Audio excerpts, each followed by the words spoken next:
Donc on reprend donc la question 1, ça c'était la question 1.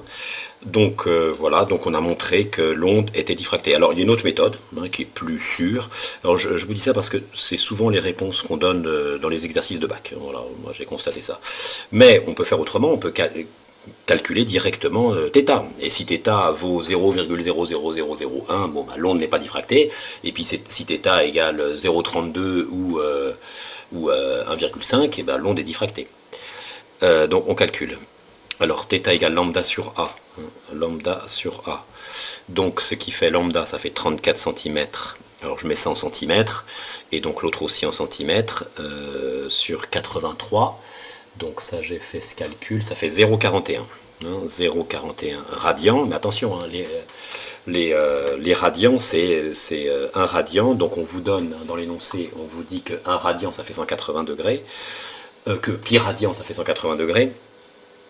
Donc, ouais, ce qu'on va faire, on va calculer en degrés pour voir comment ça fait. Donc, 1 radian, non, c'est pi radian, 3,14, donc. Pi radian, 180 degrés. Donc moi j'ai combien de radians? J'ai 0,41 radians et je cherche x degrés.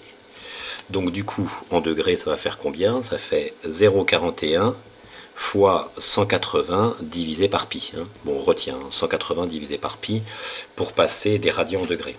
Donc ça, je l'ai fait et ça fait 24 degrés. Voilà, donc on a un angle de 24 degrés, ce qui n'est pas petit. Voilà, donc l'onde on confirme que l'onde est diffractée.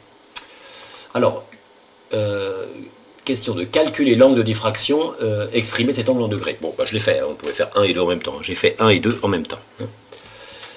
Dessiner l'onde diffractée, seulement la partie centrale. Alors là, je vais prendre l'énoncé, voilà. Donc seulement la partie centrale. Oui, ça, la partie centrale de l'onde, c'est-à-dire qu'on dessine toujours la partie centrale de l'onde, on ne s'occupe pas des tâches secondaires.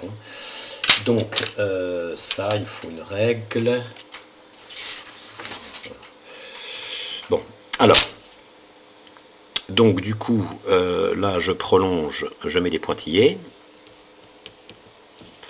Je mets des pointillés pour délimiter la partie rectiligne, donc les ondes ici vont continuer dans ce domaine-là. Alors on essaie de faire à peu près, on ne va pas mesurer. Donc voilà, donc là j'ai un front d'onde, un autre front d'onde.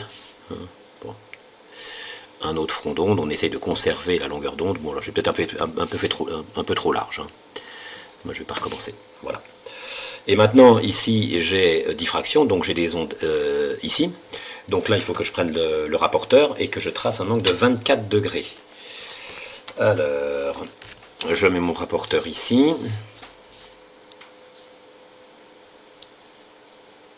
Voilà, le centre ici. Alors 10, 20, 24, 24 c'est là. Voilà, hop, des pointillés.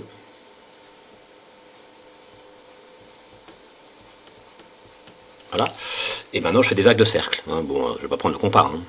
Le centre du cercle c'est là, et ça c'est des arcs de cercle ici. Tac, tac, tac. Voilà, donc ça c'est θ. θ. Il faut faire pareil de l'autre côté. Donc,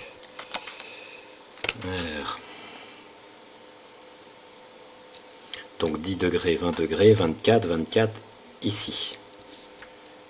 Hop, pointillé, arc de cercle. Voilà. Donc on conserve bien lambda et puis bon, on voit la diffraction. Voilà, donc ça c'est fait. Alors vous mettez en pause et vous faites l'exercice 3.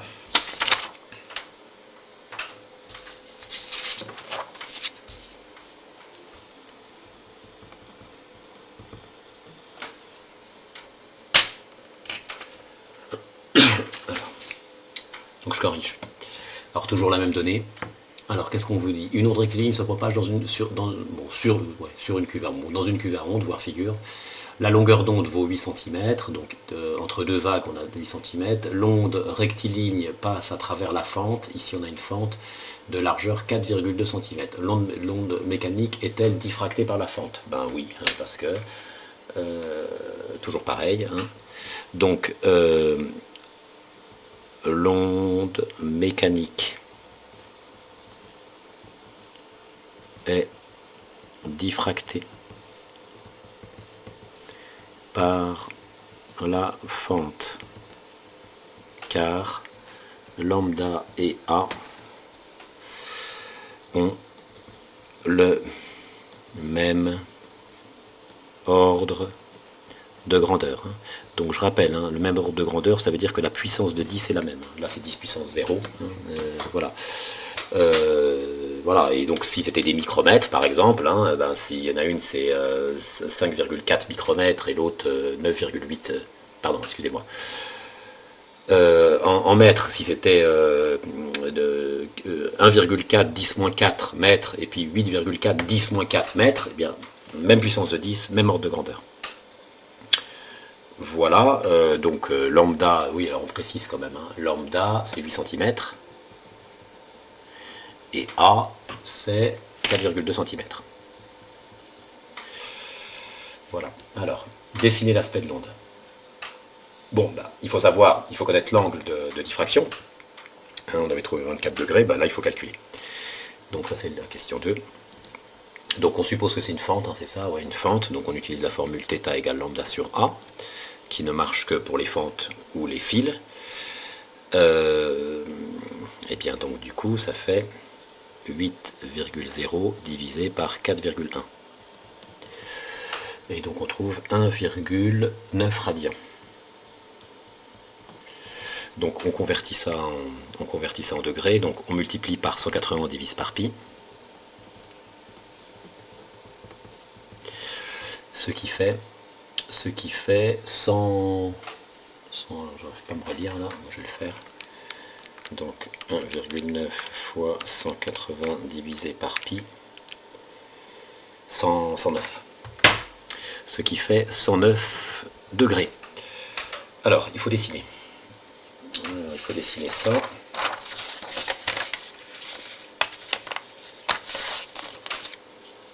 109 degrés. Alors, on y va. Donc d'abord, on dessine la partie où il n'y a pas de diffraction.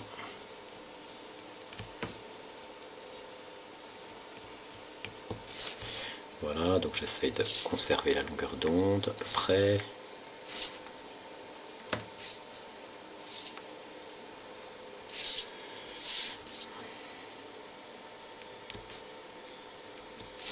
On rajoute un dernier. Voilà. Oh, bon, ok, c'était pas la peine. Alors ensuite, il faut que je mette 109 degrés. Donc l'angle ici doit faire 109 degrés. Mais c'est pas possible. 109 degrés, c'est l'angle maxi, c'est 90. D'accord, entre là et là. Entre là et là. Donc du coup, dans ces cas-là, la diffraction, c'est forcément 90 degrés. Il ne faut pas dessiner un angle de 109 degrés et puis revenir en arrière. Donc là, l'onde est totalement diffractée dans ce milieu-là, dans cet espace-là, et donc il y a des vagues partout, là, partout, des grosses vagues partout. Donc du coup, voilà comment on fait. Eh bien, il faut faire un cercle de centre ici et de rayon ici, comme ça à peu près. Voilà. Bon alors. Voilà, bah, j'en fais.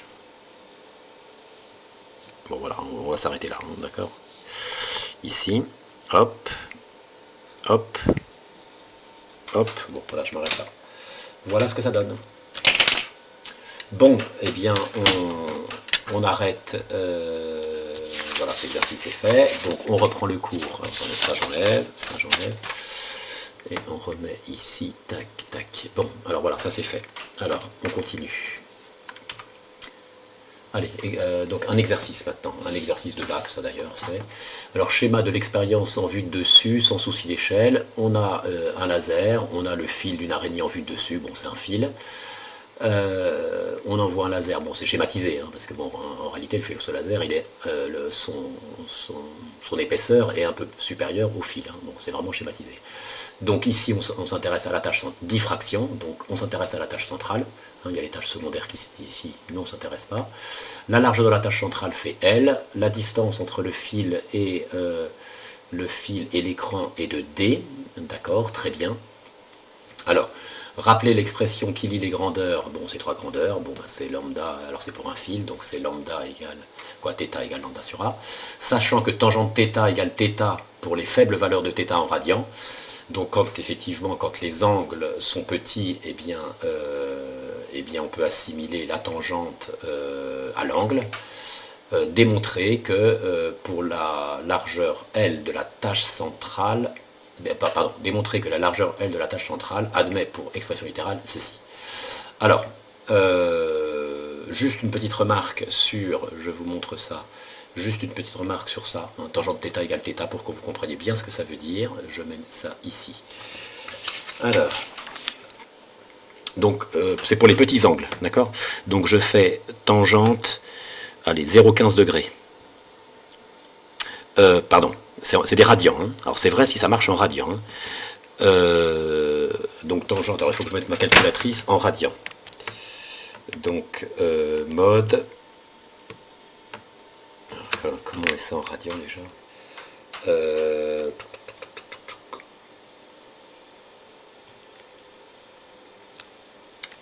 Alors setup, radian, c'est 4.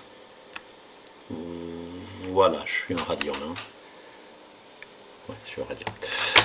Donc je fais tangente 0,15. Voilà. Et ben je trouve 0,15, vous voyez, 0,15.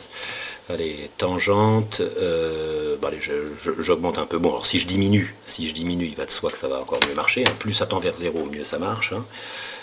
Donc tangente 0,012. 0,012, voilà. Puis il y a 3 zéros derrière. Voilà. Bon. 0,12, alors je peux augmenter, hein, allez, tangente, allez, 0,85, on va voir ce que ça donne. Donc tangente, 0,85, ah, d'accord, ok, d'accord, bon là ça change, vous voyez, hein. Donc je refais tangente, tangente 0,15, d'accord, je vais faire entre les deux quand même, hein, tangente 0,5. Voilà, donc ça quand même à partir de 0,5. Mais alors, 0,5, bon, à partir de 0,5, on va dire que ça change. Hein. Attention, parce que 0,5 degrés, 0,5 radians, donc en degrés, eh bien, je multiplie par, donc 0,5 fois, je multiplie par 180, je divise par pi. Voilà, donc ça fait quand même un angle de 28 degrés. Hein. Donc, voilà, donc angle petit, on peut quand même aller jusqu'à 20 degrés, on va dire. Bon voilà, je vais faire la parenthèse là-dessus. Et donc je reprends le cours. Donc il faut démontrer ça. Alors donc on est bien d'accord que, ça c'est pas précisé d'ailleurs, donc ça il faut le retenir. Ah oui, en radian, en θ est en radian, hein, c'est pas en degrés, donc c'est précisé. Bon, bah alors on y va. Donc bah déjà il faut écrire la formule, bon, θ égale lambda sur A puisqu'il nous la demande. Voilà, θ égale lambda. Bon, alors ensuite, il va falloir relier, on cherche L. Bon, alors, on voit qu'on a un triangle rectangle ici, il nous faut D ici, on a θ, il nous parle de tangente, donc là, ça veut dire qu'on va utiliser les relations trigonométriques. Donc parce qu'en fait, il va falloir relier D, L, lambda et A. Et on a θ ici, donc il va falloir le relier avec θ. Donc nous, on va utiliser θ, et on va mettre une relation entre θ, D et L. Hein. θ, D et L. Alors, ici j'ai un triangle rectangle, ça c'est l'hypoténuse, ça c'est le côté adjacent, puisque il y a l'angle ici, et ça c'est le côté opposé à l'angle.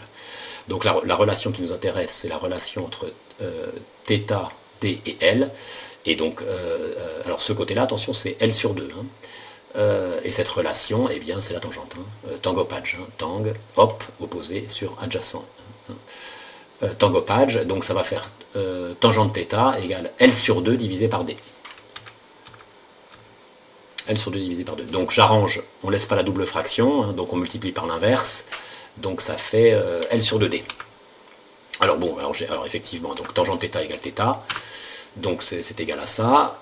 On laisse pas le 2, on le passe dessous, je suppose, voilà. Alors, ah oui, alors donc j'y étais vraiment progressivement. Donc ensuite, ce θ-là, il est là, donc θ égale ça, donc du coup, lambda sur A égale ça. Voilà, et puis j'ai mis L sur 2D.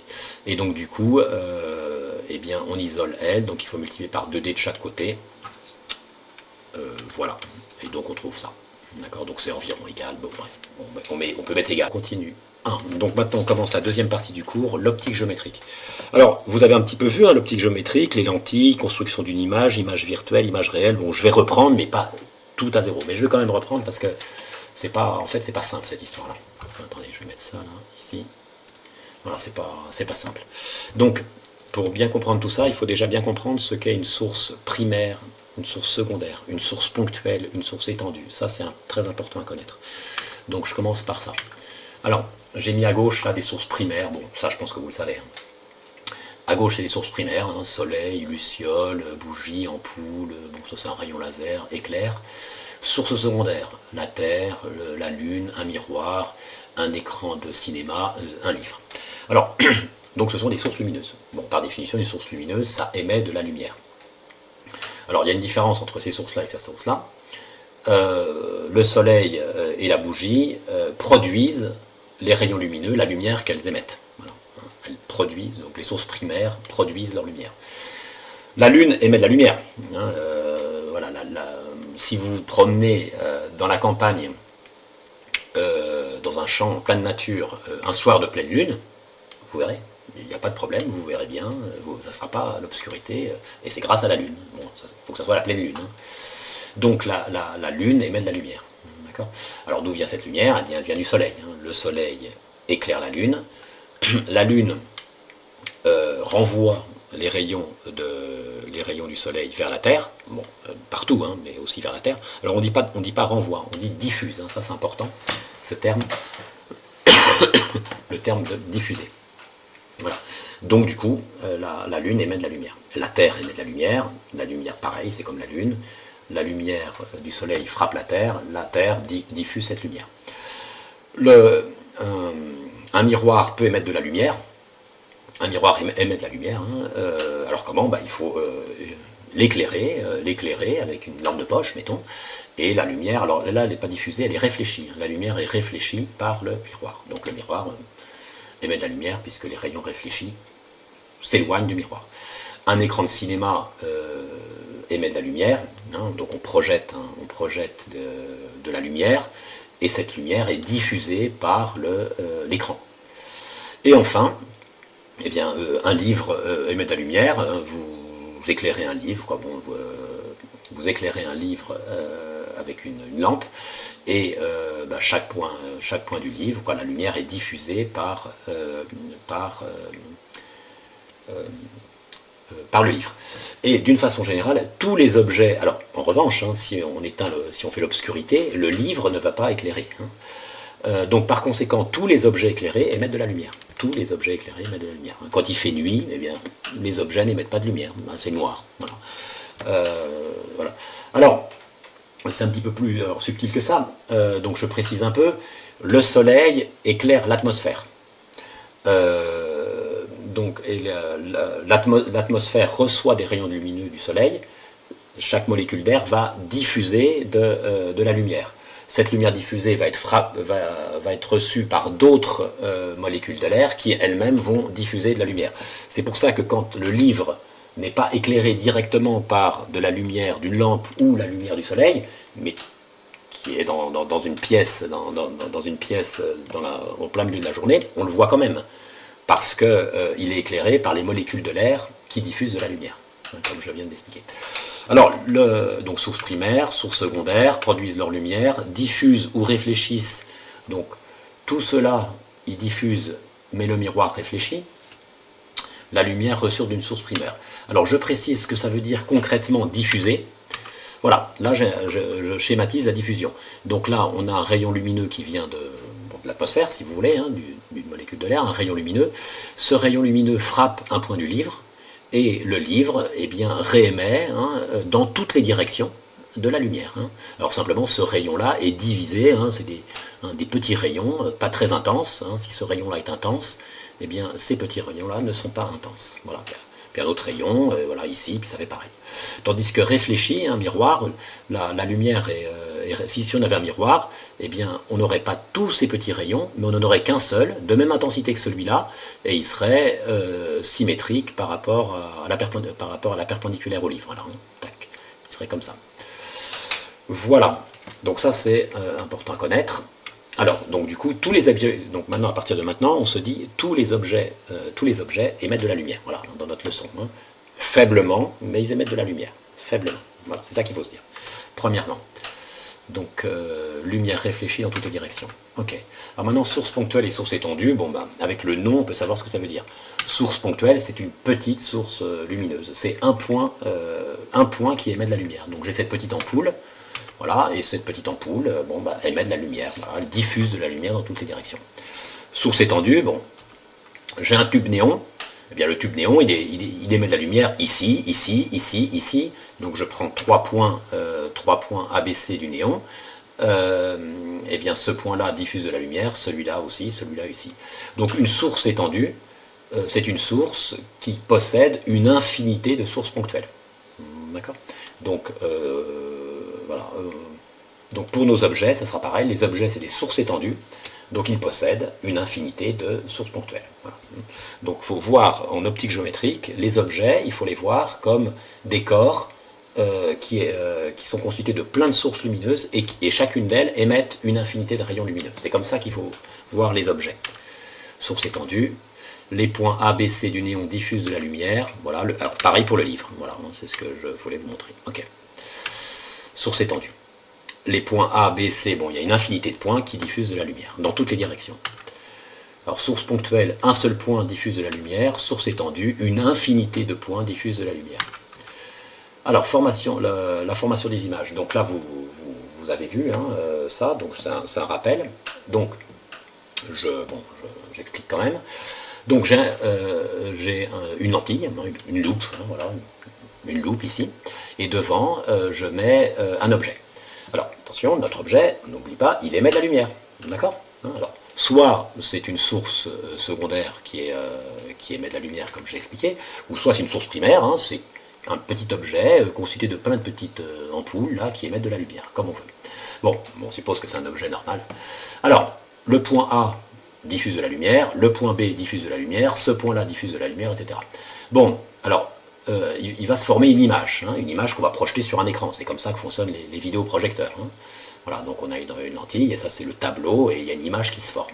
Donc il va se former ici, hein, et par là il va se former une image. Alors, cette image, elle va être perpendiculaire à cet axe. Alors un peu de vocabulaire d'abord, peut-être, hein, un peu de vocabulaire. Ça s'appelle l'axe optique. Voilà. Ça c'est le centre optique. Voilà. Et les lentilles sont caractérisées par 2 points importants symétriques, l'un par rapport à l'autre, l'un et l'autre par rapport au centre. C'est ce point-là, on appelle ça le foyer objet, et celui-là le foyer image. Et il y a une distance qui est très importante dans les lentilles qui les caractérise, c'est cette distance-là ou cette distance-là qu'on appelle distance focale. Hein. OF égale OF', et cette distance, on la note petit f'. Voilà, distance focale. Alors je reviens à mon objet. Il va former la lentille va former une image de cet objet. Cette image va être sur un écran, donc perpendiculaire à l'axe optique. Donc en fait, ce que je vais chercher, je vais considérer cette source ponctuelle B, seulement le point B. Le point B va diffuser des rayons dans toutes les directions. Il va se former une image B'. Qu'est-ce que ça veut dire qu'il va se former une image B'? Ça veut dire la chose suivante. Le point B diffuse des rayons ici, ici, ici. Alors il y a des rayons qui ne vont pas frapper la lentille, mais il y a une infinité de rayons qui vont frapper la lentille. Hein. Un rayon diffusé par B va avoir cette direction-là, cette direction-là, cette direction-là. Et tous ces rayons vont converger en un point. Voilà, donc les rayons émergents de la lentille vont converger en un seul point. Et ce point, on va l'appeler B'. C'est le point de convergence. Alors, il y a une infinité de rayons qui convergent vers B'. Alors, comment on fait pour connaître ce point d'intersection des rayons? Eh bien, c'est grâce à 3 rayons particuliers que vous connaissez. Donc, le premier, c'est celui-là. Donc, on sait que tout rayon incident par le centre optique d'une lentille n'est pas dévié. Donc, tout rayon incident passant par le centre optique. Donc, un rayon issu de B passant par O, voilà, eh bien, celui-là, on sait, c'est le fonctionnement des lentilles, ça qui dit ça, eh bien, il n'est pas dévié, il va continuer tout droit. Voilà. Ensuite, deuxième règle, tout rayon incident parallèle à l'axe optique ressort de la lentille en passant par le foyer image F'. Donc tout rayon incident parallèle à l'axe optique. Donc le point B diffuse un rayon parallèle à l'axe optique. Et bien ça, on nous dit que par le fonctionnement de la lentille, ce rayon-là, il passe par F'. Voilà. Et donc du coup, les rayons se croisent ici. Et donc là, j'ai trouvé donc tous les rayons qui vont venir de B et qui vont être réfractés, hein, qui vont sortir de la lentille, eh bien, ils vont passer par là, forcément. Et on appelle ça la propriété de stigmatisme. L'image d'un point donne un point. Alors simplement, on peut le vérifier avec un troisième rayon, c'est ce qu'on va faire. Le troisième rayon qui est connu, c'est celui-là. Tout un rayon incident passant par le foyer objet F, donc tout rayon incident passant par le foyer objet F, voilà. Qu'est-ce qui lui arrive, celui-là? Donc, fonctionnement de la lentille, ça, hein, ressort de la lentille parallèlement à l'axe optique. Hop. Et vous voyez, il converge ici. Donc là, on a ce qu'on appelle le point B', un petit point lumineux, B'.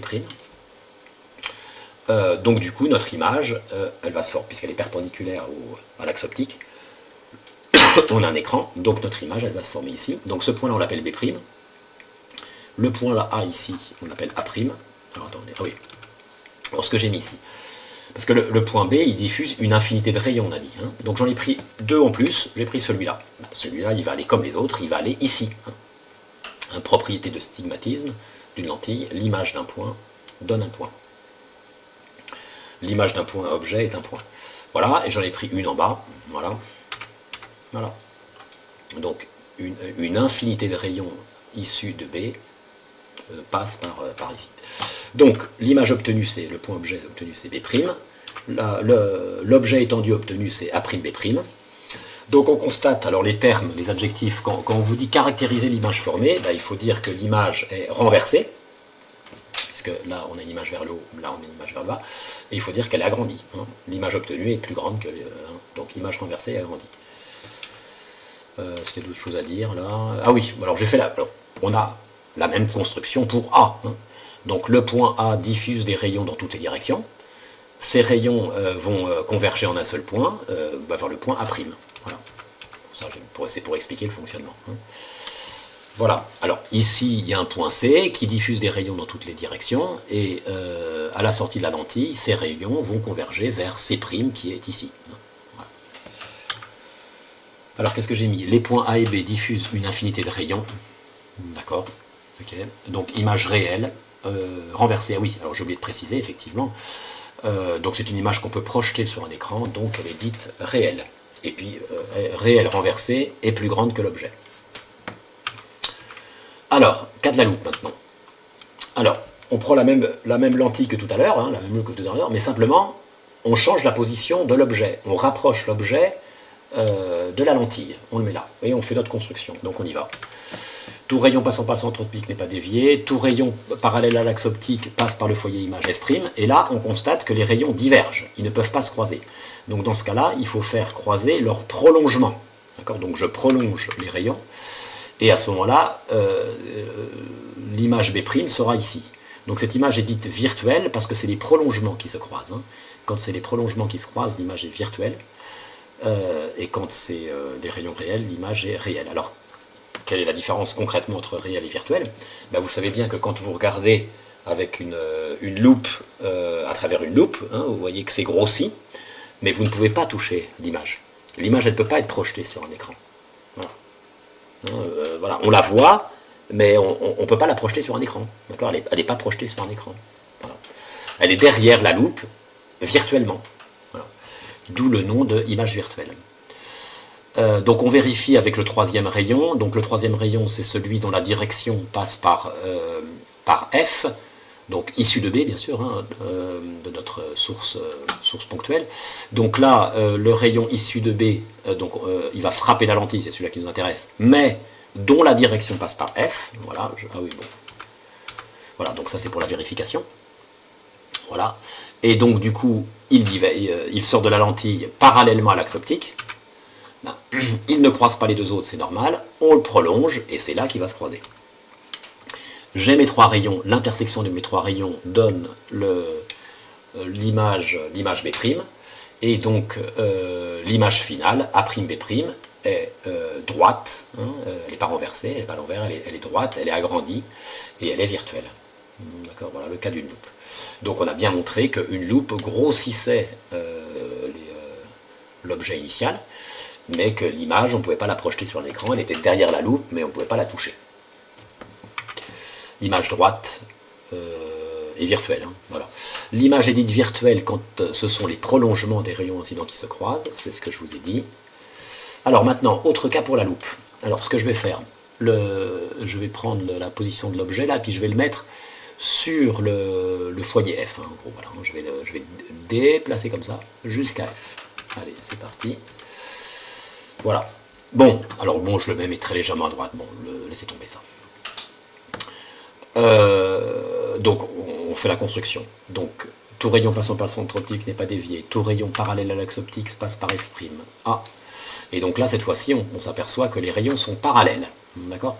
Donc en fait, ils vont converger, mais donc on va mettre les prolongements hein, ici. Ils vont converger. Hein, ces deux rayons, en fait, ils sont pas tout à fait parallèles, hein, parce que c'est à cause de ça. On est très légèrement à droite de F. Donc du coup, ils sont pas tout à fait parallèles. Hein, voilà, là, ici, ils divergent légèrement, et là, ils convergent légèrement. Mais bon, on dessine parallèle, c'est plus simple. Donc, ces deux rayons vont converger, mais dit à l'infini. Hein. Si la distance ici est de 3 cm, eh bien, l'image formée, elle va être à 70 cm, 80 cm derrière la lentille. Voilà, donc on note ça comme ça. On note, voilà, on dit que le point B', il est à l'infini, mais dans cette direction-là. Voilà, hein, dans cette direction-là. Et le point A', il est à l'infini, mais dans cette direction-là. Voilà. Donc du coup, si on a un œil qui est ici, bah, la personne va voir l'objet AB très grossi, hein, puisque l'objet AB va être par le point A va être par là et le point B par là. Donc il va voir un énorme, hein, il va voir un énorme, entre guillemets, une énorme image. Voilà, le grossissement sera important. Alors, les prolongements des rayons émergents sont parallèles, d'accord, donc l'image est virtuelle à l'infini. D'accord. Alors, que signifie infini? C'est pas comme en maths, hein, ça veut dire grand, très grand, mais par rapport à quoi? Bah, par rapport à cette distance-là. Voilà, hein, si ça fait 2,5 cm, bah, l'autre ça fait, l'image elle est à 80 cm par exemple. Eh bien vous mettez en pause et vous faites l'exercice 5. Alors exercice 5 c'est celui-là, c'est un exercice de bac.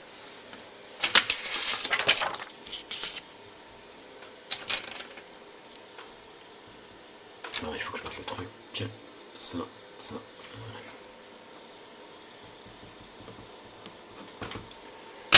Et je corrige.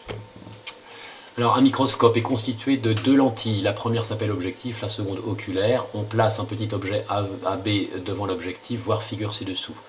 Donc première lentille, un objectif, deuxième lentille, un oculaire. On met un petit objet AB, une cellule, ou ce que, voilà, un tout petit objet devant l'objectif. A1. Construire graphiquiquement l'image A'B' de l'objet AB formé par l'objectif, s'appliquer, sinon mauvais résultat. Oui, effectivement.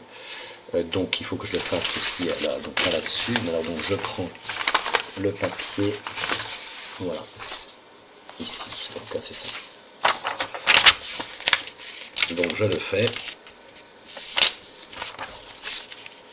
Alors, tout rayon passant par le centre optique n'est pas dévié. Donc je me mets bien là.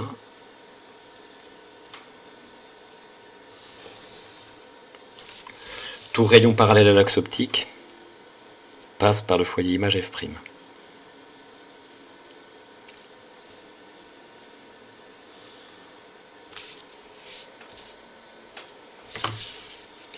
Donc ici. Alors,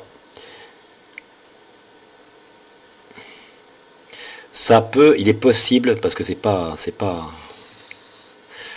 simple, hein, je vous dis tout de suite, parce que, bon, je parlerai après. Voilà, donc ça se croise ici. Alors on essaye de faire une vérification avec tout rayon issu de B passant par F ressort parallèlement à l'axe optique. Ça marche pas trop mal. Ça marche pas trop mal. Voilà.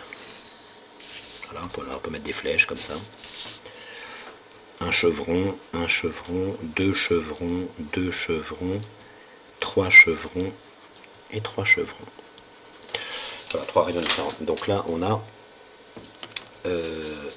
B'. Donc du coup, donc c'est véritablement les rayons qui se croisent, donc l'image est réelle, hein, c'est pas les prolongements. Donc en très plein. Et ici A'. Voilà.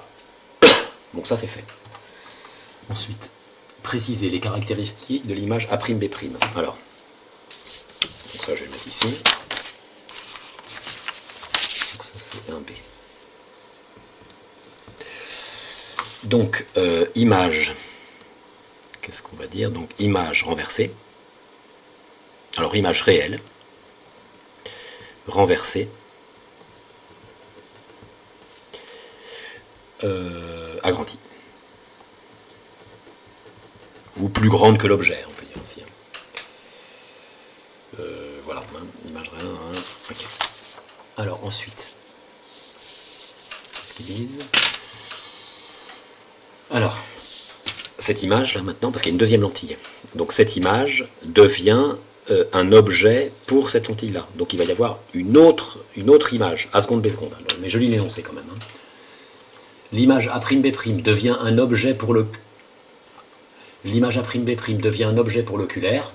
L'oculaire forme l'image A seconde, B seconde de l'objet A'B'. Construire graphiquement l'image A seconde, B seconde. Alors, pourquoi il faut s'appliquer?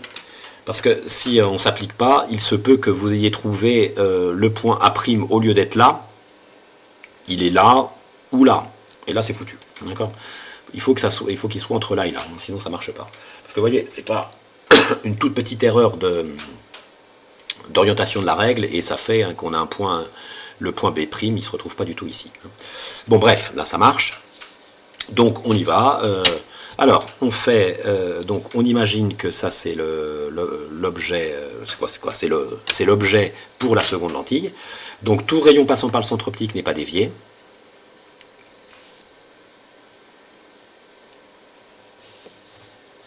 Voilà. Tout rayon parallèle à l'axe optique passe par F2.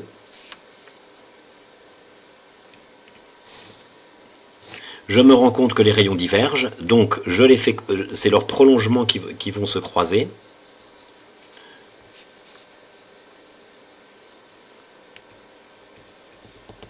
Voilà. Donc ici. Alors éventuellement on peut vérifier avec un troisième rayon, bien que, comme vous voyez, donc le troisième rayon, oui, comme qu'on précise. Donc le troisième rayon, c'est tout rayon passant par le foyer objet ressort parallèlement à l'axe optique. Donc là, donc l'image B' émet un rayon dont la direction passe par le foyer objet F, et il frappe la lentille. Voilà, bon, vous voyez, ça marche pas trop, bon, ouais. Ouais, ça marche pas terrible. Hein. Voilà, mais on vous le demandait pas, puisque vous voyez, c'était pas dessiné ici, hein, la lentille. Hein. Voilà. Ouais, ça marche pas terrible. Bon, il faudrait un peu reprendre. Bon, donc du coup, pour le bac, ces deux rayons suffisaient. Hein.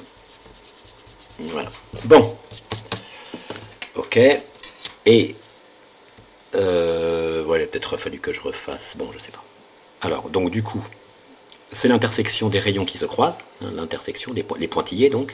Donc du coup, on a une image virtuelle. Voilà, en pointillé. Et on met A seconde, B seconde. Voilà. Donc on vous demande de caractériser cette image. Et bien cette image, elle est, elle est virtuelle. Mais elle est droite, hein, elle est droite, pas parce qu'elle a la tête en bas qu'elle n'est pas droite, hein, elle est droite parce que l'objet avait la tête en bas et l'image a la tête en bas, entre guillemets. Donc c'est une image droite, hein, elle n'a pas été renversée, si vous voulez. Donc virtuelle, droite agrandie. Donc c'est 2B. Donc image virtuelle.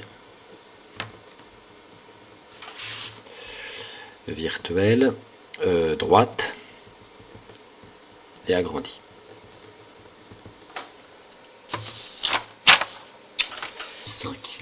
Alors on continue. Donc ça ici. Alors, ensuite, la lunette astronomique. Alors, construction de l'image obtenue, donc je présente un peu la lunette astronomique, voilà une lunette astronomique. Donc une lunette astronomique est constituée d'un tuyau comme ça, avec deux lentilles. Une lentille ici, comme le microscope, hein, une lentille ici, à travers laquelle la lumière rentre, et une lentille ici, l'oculaire, où la personne met son œil pour observer, c'est une loupe en fait. Hein. Et les noms, c'est comme dans l'exercice, objectif, oculaire. Donc lentille convergente, l'objectif, lentille convergente, l'oculaire. Alors, dans une lunette astronomique dite afocale, le foyer image f'1 de l'objectif est confondu avec le foyer objet f2 de l'oculaire. Donc c'est pas comme dans l'exercice, justement. Donc voilà, donc on vous montre comment est une lunette afocale. Donc là on a l'objectif, donc le foyer objet de l'objectif, le foyer image de l'objectif, mais ce foyer image de l'objectif, c'est le foyer objet f2 de l'oculaire. D'accord ? Voilà, c'est confondu, ces deux-là sont confondus. Et enfin, le foyer image de l'oculaire, f'2. Ok ? L'objectif, hein, c'est ça, l'oculaire, c'est ça. On continue. Objectif, ok. Alors, quand on observe un objet avec une lunette astronomique, ce qu'on veut voir, pour faire simple, on va prendre un exemple, l'objet est à l'infini, il est loin, c'est la Lune par exemple. On veut observer la Lune, l'objet est loin. Donc je dessine l'objet très loin. Donc le point A de mon objet, il est à l'infini, c'est le pied de la Lune, si vous voulez, hein, le bas de la Lune. Hein. J'ai ma Lune, la Lune, eh bien c'est ici, hein, d'accord, voilà. Et il y a un autre point, c'est le point B de ma Lune, qui est plus haut, d'accord, voilà. Et donc, ces deux points, alors voilà, hein, je mets ça comme ça, voilà, comme ça. Hein. Voilà, ça c'est la Lune. Le point A, il envoie des rayons, plein de rayons comme ça. Hein, voilà. Sur la Terre, ils vont arriver horizontalement, mais le point B qui est en haut de la Lune, comme il y a une petite inclinaison comme ça, eh bien, le point B va envoyer des rayons lumineux vers la lunette astronomique avec une légère inclinaison, mais tous les rayons seront parallèles à cette pente, en fait. D'accord ? Voilà. Donc là, ce que j'ai dessiné en rouge, c'est les rayons issus du point B, voilà, issus du point B de la Lune du haut. Et donc, on en a une infinité. Et issu du point A, j'en ai pas dessiné, mais issu du point A, on a une infinité de rayons parallèles. Parallèles et horizontaux, excusez-moi, parallèles et horizontaux. Tandis que issu du point B, c'est parallèle et un peu oblique. Bon, alors, donc là, ce que je cherche, c'est à construire l'image finale. Donc, je fais comme dans l'exercice, en fait. Hein. Donc, alors, je prends ce rayon, quoi, ce rayon est issu de B, du point B, il passe par le centre optique, donc il n'est pas dévié. Okay. Maintenant, je prends un autre rayon issu de B qui passe par F1, qui passe par le foyer objet. Ben, je sais où il va celui-là. Il est parallèle à l'axe optique. Voilà. Donc le point de convergence est ici. D'accord ? Et je ne peux pas prendre le troisième rayon, puisque tous les rayons issus de B qui frappent l'objectif, ils ont la même direction. Le troisième rayon que je dois prendre, ça sera un rayon qui est parallèle à l'axe optique. Mais celui-là, il existe, mais il ne frappe pas l'objectif. D'accord ? Il est à des milliers de kilomètres plus haut. D'accord ? Ce rayon-là, issu de B, parallèle à l'axe optique, il existe, mais il ne frappe pas l'objectif. Donc là, on n'a que deux points. On n'a que deux rayons dont on connaît la direction. Donc ici, j'ai le point B', et donc j'ai du coup l'image A'B', qui est renversée. Voilà, A'B'. Alors maintenant, cette image devient un objet pour l'oculaire, et je constate qu'elle est sur le foyer image, donc je sais où va être l'image finale. L'image finale va être virtuelle à l'infini. Je la construis. Donc là, j'ai un rayon qui est parallèle à l'axe optique. Voilà, donc le point B', là, donc il émet un rayon qui est parallèle à l'axe optique. Il va ressortir en passant par le foyer image F'2. Ah non, alors là, oui, alors ça, là, j'ai simplement voulu montrer que n'importe quel autre rayon convergeait vers B'. D'accord, ok. Bon, alors maintenant, je reviens à ce rayon-là, qui est parallèle. Voilà. Voilà. Donc, le rayon issu de B' parallèle à l'axe optique converge, passe par F2. Et donc, du coup, là, je connais la direction où va se trouver mon rayon, mon image finale des secondes. Donc, c'est dans le prolongement. Voilà. Donc, bon, alors j'ai mis celui-là aussi. Hein. Voilà, c'est le cas de la loupe de tout à l'heure. Et donc, du coup, l'image finale B seconde est à l'infini. Voilà, ici. Voilà, alors. Donc, pourquoi j'ai dessiné alors tous les rayons qui sortent de la lentille, eh bien, sont parallèles entre eux, hein, du coup. Et l'image finale, B seconde, est à l'infini. Voilà. Bon, et puis j'aurais pu dessiner ici, oui, éventuellement aussi. Bon, alors le point prime à seconde se trouve à l'infini aussi, à gauche, comme ça. Voilà, donc il est par là-bas, quoi, bon. Voilà, donc du coup, l'œil de l'observateur, hein, est ici. Donc comment il va voir l'image? Eh bien, il va la voir énormément grossie sous cet angle-là. Hein. Le point A' est dans cette direction-là, le point A seconde est dans cette direction-là, le point B seconde est dans cette direction-là. Donc l'angle sous lequel il voit, hein, son œil est ici, l'angle sous lequel il voit l'image, c'est ça, hein, c'est cet angle-là. Or, s'il avait mis son œil ici, hein, avant qu'il n'y ait pas de la lunette, il met son œil ici, eh bien l'angle sous lequel il voit la lune, l'objet AB, eh bien la direction de l'objet AB, le point A, c'est cette direction-là, le point B, c'est cette direction-là. Donc ça, c'est l'angle sous lequel l'observateur voit l'objet initial sans instrument d'optique. Et on voit bien que cet angle-là est beaucoup plus petit que cet angle-là. Donc du coup, la lunette astronomique a énormément grossi l'objet étudié. Alors, donc là, un petit résumé. Donc, l'objet AB dans une lunette astronomique, il est toujours à l'infini. Donc d'abord, on a une image intermédiaire formée par l'objectif. Donc cette image, elle est réelle, renversée. Voilà, réelle, renversée. Cette image devient un objet pour l'oculaire. Et l'image finale est à l'infini. Hein, virtuelle à l'infini et agrandie. Alors, petite remarque. Alors, petite constatation, que quand un objet est à l'infini, c'est le cas de la Lune, eh bien l'image, elle se forme toujours sur le foyer image de la lentille correspondante. Hein. C'est ce que j'ai écrit. Hein. Donc ça à retenir. Hein. Quand un objet est à l'infini, hein, loin devant la lentille, alors l'image se forme au foyer image de la lentille. Hein. Donc sur F'1, dans notre cas, hein, avec la lentille L1. Alors maintenant, on peut vous demander ce que ça veut dire afocal. Alors afocal, ça veut dire ça. Ça veut dire qu'on a une lunette, l'objet est à l'infini, l'objet initial est à l'infini, l'image finale est à l'infini. Et pour que ça soit réalisé, ça, il faut que F'1 soit confondu avec F2. C'est-à-dire qu'il faut que le foyer image de l'objectif soit confondu avec le foyer objet de l'oculaire. Voilà, donc on écrit. Le terme lunette astronomique afocale signifie que l'objet AB est à l'infini, l'image finale A seconde, B seconde aussi à l'infini.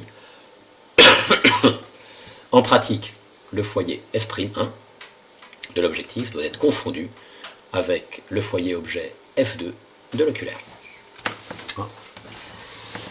Alors, donc je reviens ici. Alors c'est le dernier paragraphe, alors c'est un peu long, je suis désolé, c'est un peu long. Alors, on peut faire plus simple pour... voilà, donc on a fait tout ce schéma. On peut faire un peu plus simple, mais je ne sais pas si ça vous sera demandé ça, mais je le fais quand même.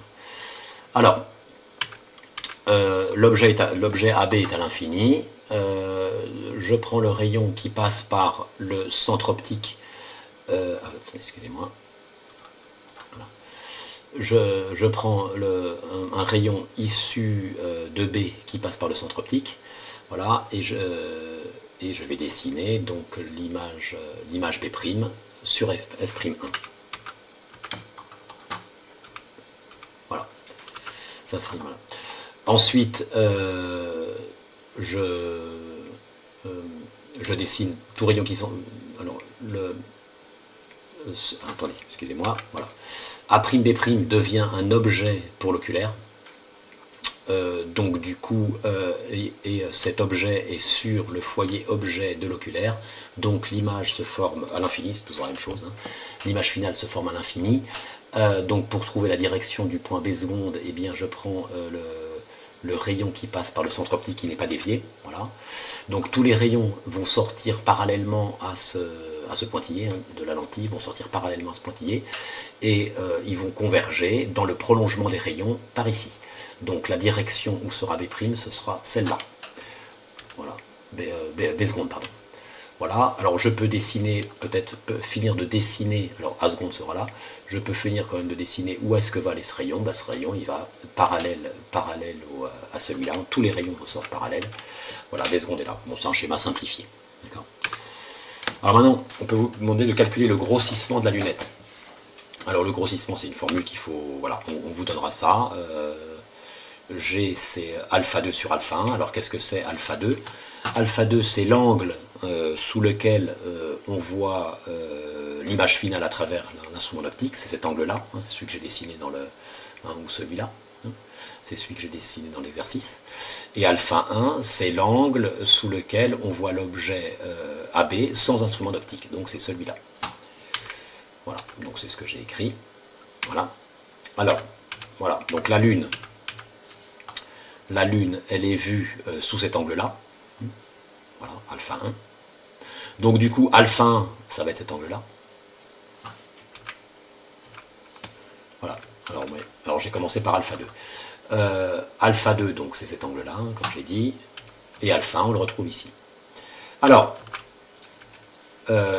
il faut, alors on va exprimer autrement le grossissement avec une unité astronomique. On peut l'exprimer autrement et on peut le calculer facilement, parce que là on a des angles, c'est pas très simple.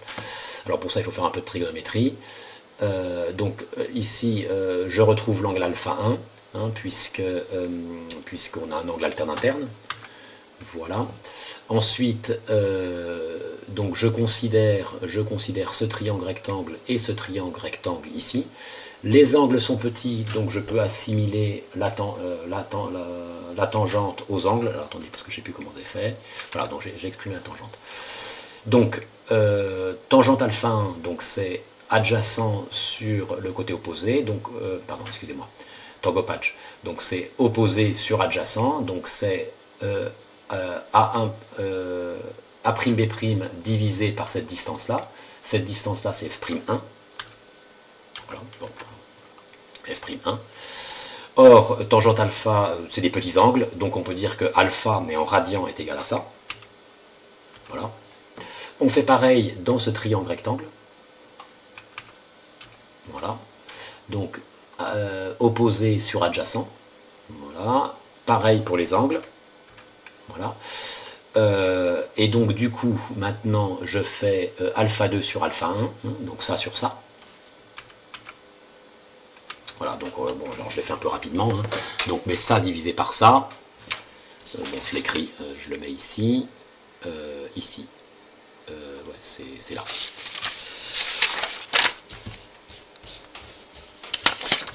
Donc,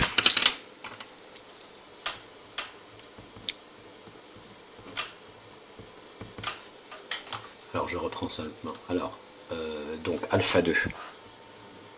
Alpha 2, donc c'est A'B' sur O2F'. Bon, pour simplifier, je vais mettre voilà, F'2, c'est plus simple. Et puis ici, A'B' sur F'1. C'est pareil.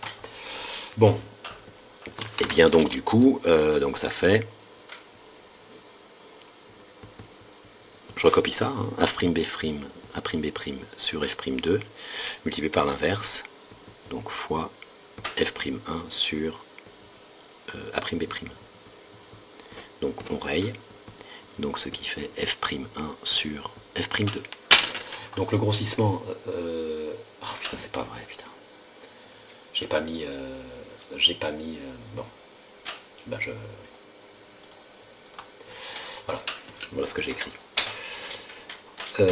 Donc j'ai mis la définition. Voilà. Ensuite, alpha 2, on a trouvé ça. Alpha 1, on a trouvé ça. Et donc divisé par un nombre, c'est multiplié par son inverse. Donc ça, je l'ai recopié ici. J'ai pris l'inverse. Donc A'B' s'en va, et on trouve ça. Excusez-moi, je suis un peu fatigué. Voilà. Donc F'1 sur F'2. Alors, donc concrètement, si F'1, cette distance-là, fait 80 cm, et l'oculaire, c'est une loupe l'oculaire, hein, l'oculaire 2 cm, et donc ça va faire donc 80 sur 2, ça va faire 40. Donc concrètement, ça veut dire G égale 40, ça veut dire que le grossissement est de 40 fois, ça veut dire que cet angle-là est 40 fois plus grand que cet angle-là.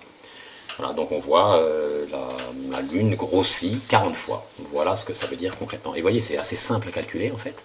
Il suffit de faire le rapport des distances focales. Voilà, donc c'est très simple à calculer. Allez, exercice 7, et c'est fini.